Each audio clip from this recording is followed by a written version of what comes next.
Olá, historiantes! Bem-vindos novamente a mais uma aula e dessa vez você vai acompanhar no módulo de História Contemporânea uma aula sobre a Revolução Francesa. E hoje a gente vai falar um pouco sobre aquilo que motivou a Revolução Francesa, qual o caráter que ela teve, quais ideologias ela teve por trás e como ela se desenrolou até, de fato, sua realização em 1789. Então vamos lá, vamos começar com uma pergunta simples que algumas pessoas podem achar que é fácil, mas não é. Então se liguem. A Revolução Francesa foi uma revolução burguesa? Aí vamos lá, nós temos que dissociar essa ideia de o que é burguês e o que não é burguês. Primeira coisa, uma coisa é você dizer que uma revolução ela foi burguesa de fato, e outra coisa é você dizer que ela teve um caráter burguês, uma ideia burguesa. Sobre a resposta, sobre a pergunta, foi uma revolução burguesa? A resposta é não, ela não foi uma revolução burguesa. Até porque nós temos nobres envolvidos dentro desse processo, e a gente vai abordar isso daqui a pouquinho. Mas tenha em mente o seguinte, ela não foi uma revolução burguesa, porque não foi a burguesia, de fato, quem idealizou e quem a fez. Mas ela teve um caráter burguês. Por quê? Qual foi a classe que se beneficiou com a revolução? Foi a classe burguesa que aos poucos estava se construindo aí no finalzinho do século XVIII. Então vamos lá, quais são os antecedentes desse processo? O reinado do Luís XVI não foi um reinado assim tão longo, por exemplo, quanto do seu avô, o Luís XIV. Mas foi um reinado que foi permeado por uma série de questões, uma série de problemas. O primeiro grande problema que a França, na verdade, se meteu, não foi o que aconteceu com ela, ela se meteu, foi a guerra de independência entre dos Estados Unidos em relação à Inglaterra.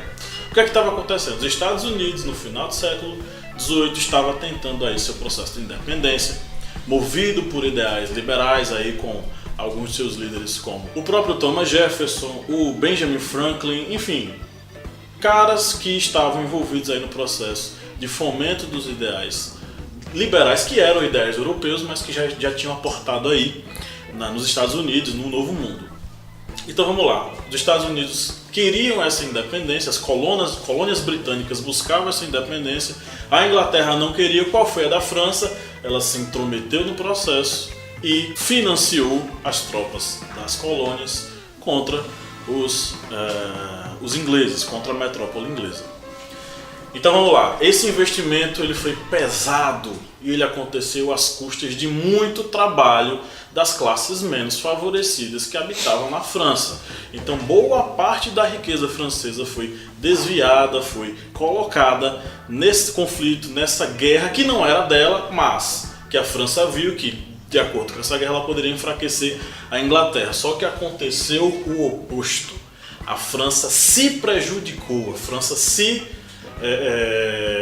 boicotou, ela se auto-boicotou e fez com que os ingleses, apesar da derrota, eles se mantivessem no mesmo patamar. A França não, a França saiu, de certo modo, aí, esgotada do ponto de vista financeiro.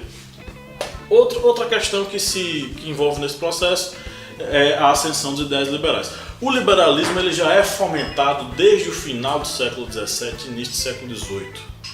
A principal corrente filosófica que vai fazer isso é o iluminismo.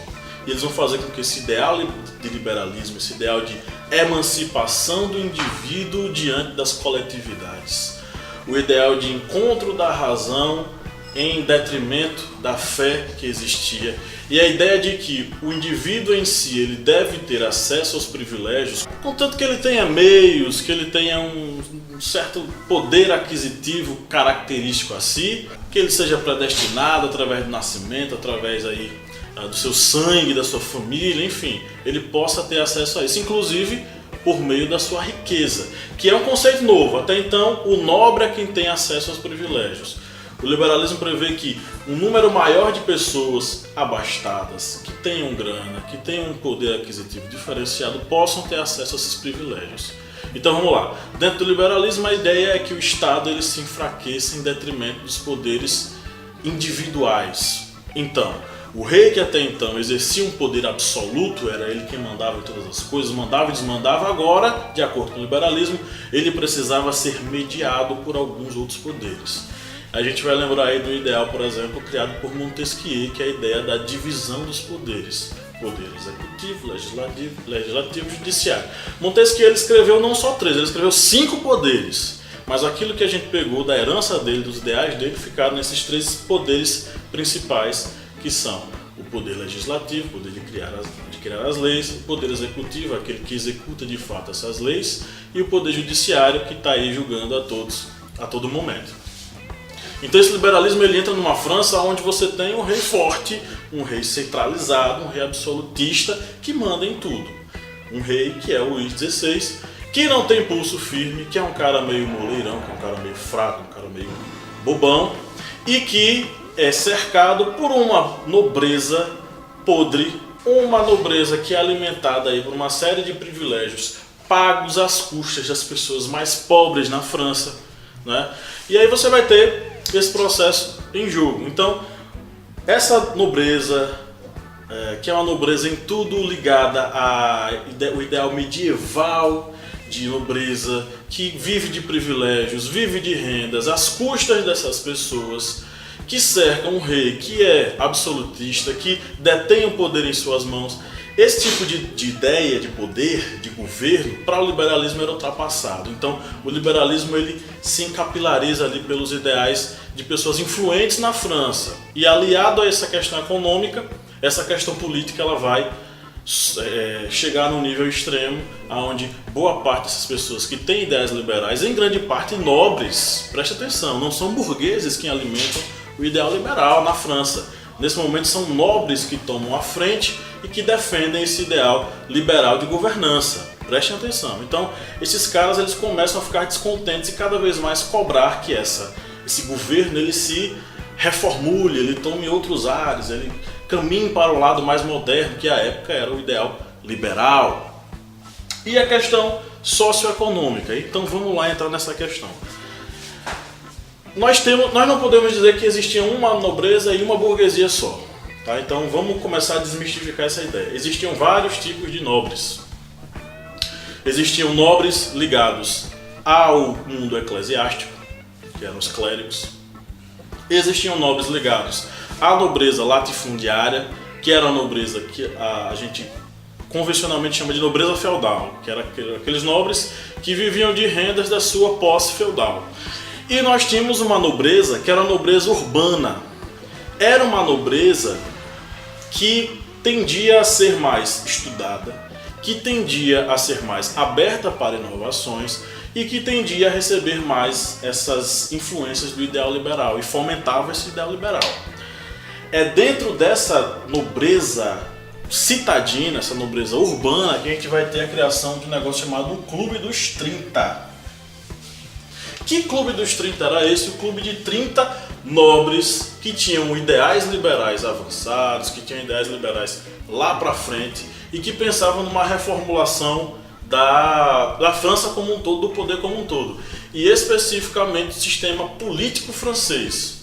Eles criticavam principalmente o primeiro-ministro francês, Jacques Necker, que era um político suíço, né? Ele foi responsável, ele era primeiro-ministro, responsável também pelas finanças nesse momento aí complicado, onde a França estava se metendo no assunto que não era seu, se metendo na vida alheia e que acabou se dando mal nesse processo. Então, esse Clube dos 30 se opunha a esse primeiro-ministro, queria a destituição desse primeiro-ministro e a instauração de um governo com caráter liberal, um caráter mediado, um caráter onde o rei não detivesse o poder completo, ele fosse mediado por um poder legislativo, um poder judiciário, e ele representasse aí o poder executivo. Então, nós temos aí esses vários tipos de nobreza. Além dessas, claro, tem a nobreza rural, nós vamos ter essa nobreza citadina, nós vamos ter inclusive essa nobreza que vai cercar o rei, que vai viver de privilégios lá dentro do palácio, enfim, e vai usufruir de tudo do bom e do melhor às custas da população pobre francesa, né? E burguesia também, nós não podemos falar de burguesia uma burguesia só, nós temos vários níveis de burguesia, desde o pequeno burguês, o cara que está lá no chão da fábrica trabalhando, até o grande burguês, até porque o nome burguês vem de habitante do burgo, ou seja, o habitante da cidade. Então todas as pessoas que moravam numa cidade por consequência, eram burgueses. Então você vai ter uma série de burgueses. Você vai ter aquele burguês que é dono de um comércio, você vai ter o burguês que é um artesão, e você vai ter um burguês que fez um curso de direito e recebeu a nobreza, e recebeu o privilégio de ser chamado de nobreza de toga. Ser nobre de toga é ser, por exemplo, um bacharel em direito e você exercer uma espécie de nobreza para a qual você não nasceu, mas você adquiriu esse direito. Então você vai ter inclusive uma burguesia que nem quer ser burguesia, uma burguesia que quer ser nobre. Ela não quer ser burguesa. Inclusive não se sente fazendo parte. Por exemplo, o burguês que fez sua magistratura em direito, ele vai dizer: oxe, eu faço parte da mesma classe do cara que trabalha como artesão no chão da fábrica? Eu mesmo não. Então você vai ter uma série de níveis de burguesia, inclusive aquela burguesia que queria ser nobre. Então existia uma dinâmica de classes bem mais complexa do que aquela velha história de que a França ela era organizada em 3 estados: a nobreza, a burguesia e o clero. Esqueça isso. Essas 3 divisões elas existiam sim, só que não era no dia a dia, na prática. Era uma divisão jurídica que fazia parte de um negócio chamado Estados Gerais. Nos Estados Gerais, que é uma instituição medieval muito antiga, que já tinha se passado mais ou menos uns 3 séculos sem ser convocado, o rei vai lá e convoca os Estados Gerais novamente. Por quê? Porque ele chegou no momento de não consigo governar, preciso arrumar uma solução, e essa solução ela não pode ser tomada por mim, vamos convocar os Estados Gerais para que uma boa parte das pessoas que têm o privilégio de participar da política, elas possam participar. Então, nós vamos ter a convocação desses Estados Gerais. E também muito por uma pressão também do Clube dos 30, que era esse grupo de nobres que queriam aí uma reformulação na política francesa. Vocês estão vendo aqui o nome Talleyrand. Talleyrand coloquei aqui, é um desses nobres, mas era o cabeça desses nobres, que inclusive foi membro, dentro aí do processo aí de continuidade da Revolução a partir de 1791, foi membro da Assembleia Constituinte, depois da Assembleia Legislativa. Ele era um dos caras que, enfim, governavam ali a França antes do período do terror, mas isso é uma questão para a próxima videoaula. Vamos focar nessa aqui. Então os Estados Gerais foram convocados e nisso começaram a ser escritos um negócio chamado Cahiers de Doléances, ou seja, os cadernos de reclamações. Esses cadernos de reclamações eles circulavam pelas pessoas dos 3 estados, ou seja, eles eram cadernos que eram preenchidos com queixos de nobres, de clérigos e de burgueses. Como eu já falei, é uma divisão jurídica, ela não é uma divisão de fato, ela não existia de fato. De fato existiam vários tipos de nobres, vários tipos de burgueses, nos mais variados níveis, inclusive burguês que nem queria ser burguês, queria ser era nobre, né? Enfim, coisa que hoje em dia ainda acontece aí, uma galera formada em direito que acha que pode ser, enfim, superior aos demais. Nesse contexto, são convocados os Estados Gerais e das 3 classes que são convocadas, nobreza, burguesia e clero, você tinha um número inferior de deputados, tanto para a burguesia quanto para o clero, e um número muito maior de representantes burgueses, até porque imagine aí o número de pessoas consideradas burguesas era muito maior do que as demais. Então, se juntasse os deputados da nobreza da nobreza e do clero, não dava o número de deputados da burguesia. Aí entra a grande questão. Para votar nos Estados Gerais, na Assembleia dos Estados Gerais, não era voto por cabeça, era voto por estado.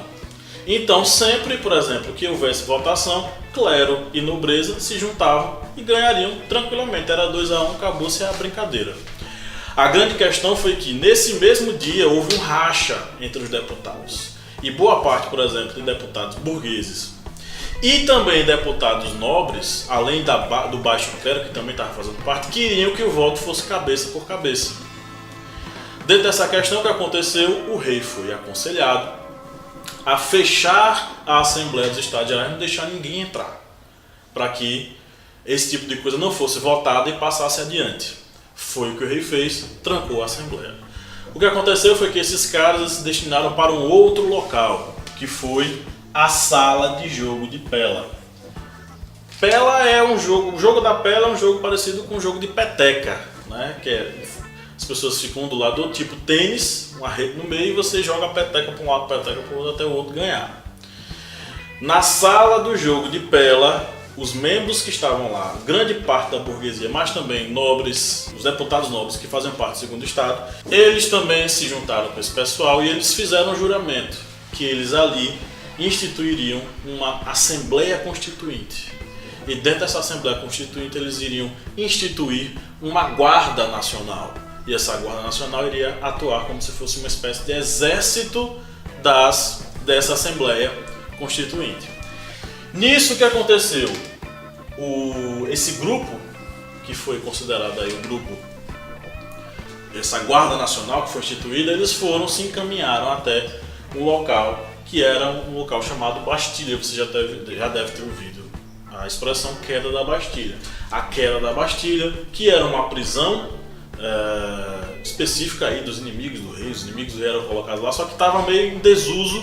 Ela foi tomada e a munição que tinha lá foi pega por essa guarda aí da Assembleia Constituinte, e essa queda da Bastilha, desse monumento, desse prédio régio, desse prédio que era representação ali dos inimigos do rei, essa queda da Bastilha simbolizou também aí o marco inicial da Revolução Francesa.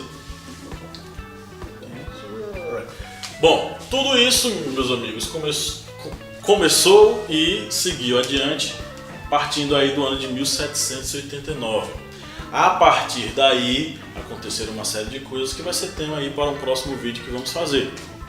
Você vai seguir seus estudos e no próximo módulo você vai ter esse acesso. O que aconteceu após a queda da Bastilha? Mas eu preciso dizer primeiramente o seguinte: o rei não foi morto agora. Instituiu-se uma espécie de governo parlamentar. O rei continuava sendo rei, mas ele era ladeado, ele era mediado por uma série de deputados eleitos pela população que faziam parte aí desse governo e que legislavam também para controlar aí o poder do rei. Então, esse rei ele vai ser obrigado a fornecer uma carta constituinte, uma carta magna, ou seja, uma constituição, aonde ele mesmo também era limitado. Até então, o rei ele não tinha limitação, ele não tinha qualquer tipo de coisa que o segurasse. A partir dessa constituinte, ele passa a ser mais um funcionário que deve trabalhar de acordo com os interesses da população. Claro, ele continuava sendo majestade, mas era uma majestade mediada por um poder agora constituído por deputados que eram eleitos pela população. É isso. Bom, gente, então é isso.